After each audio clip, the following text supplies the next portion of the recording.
शेतातील पाणी काढून देण्याची सोपी पद्धत. हे बघा, आता हे आपल्या तालीमध्ये पूर्ण पाणी साचलेलं आहे, तुम्ही पाहू शकता.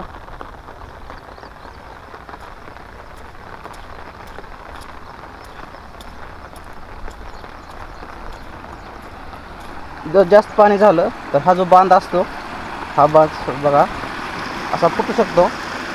तर त्याच्यामुळं जे आपले स्प्रिंकलरचे पाईप असतात ते पाईप घ्यायचे. त्याचं जे एंड कॅप असतात, जे टोपण म्हणतात आपण शेवटी, ते टोपण पहिला पाईप पूर्ण पाण्यामध्ये टाकायचा, भरून घ्यायचा, टोपण लावायचं आणि ते पाईप असा पटकन तिकडे वाढायचं आणि टोपण काढून घ्यायचं. ते पाणी चालू होतं. आता हे कोरडं पडेपर्यंत ते पाणी चालूच राहणार. हे बघा ह्याची स्पीड किती येते आता. हे बघा, एक पाईप, हे दुसरा पाईप, स्पीड बघायची किती येते. जसं की 5ची 10ची मोटर चालत असल्यासारखी येते, 7.5ची मोटर चालण्यासाठी. आणि हे जे वाहिलेलं पाणी आहे कडचं, ते थोड्या वेळात लगेच बंद होऊन जाईल, कारण पाईप आता जोडले, त्याच्यामुळे पातळी कमी व्हायला थोडा उशीर लागेल.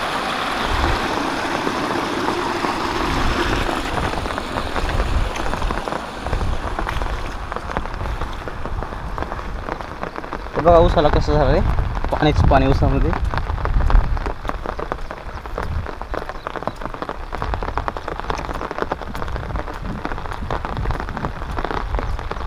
जर ह्या तालीचं पाणी बघाल तुम्ही तर आपल्या खालच्या उसात पण जात आहे. ते बघा कसं.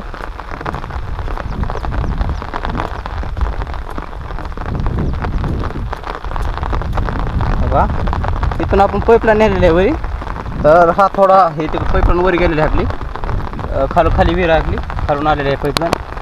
तर इथं थोडं काय झालं, खड्डा पडला आहे. ह्या खड्ड्यातून हे बघा थोडं पाणी जातं आहे, जास्त जात नाही. आणि हे पण होणार ना, कारण फिट्ट बसलं हे. इथं जसं खोलका पडला तसं इथं नाही खोलका पडणार, हे धुवून नाही जाणार माती. हे थोड्या वेळानं 5-10 मिनटात हे बंद होऊन जाईल सगळं. आणि तिकडे आपण 2 पाईप जोडलेत.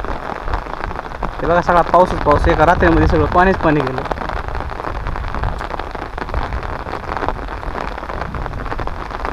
उसाला चांगलं झालं पावसाचं.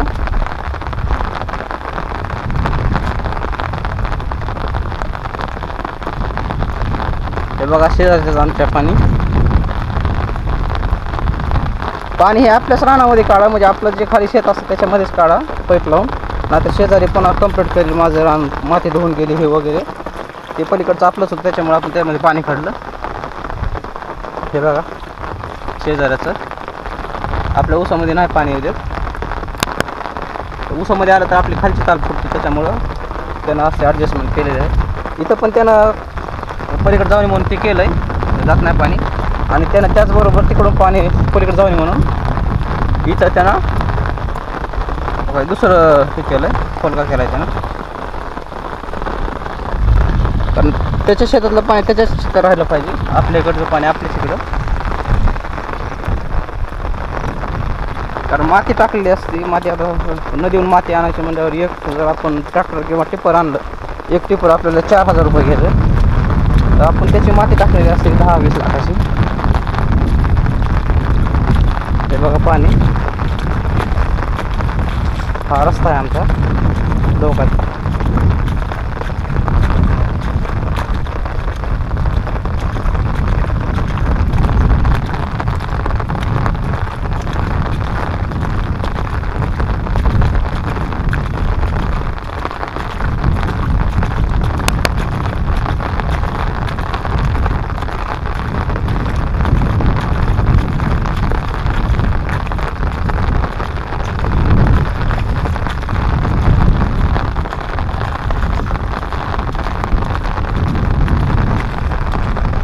हे आपला ऊस संपला की खाली ही चिक्कूची बाग, चिक्कू म्हणतात, चिक्कू.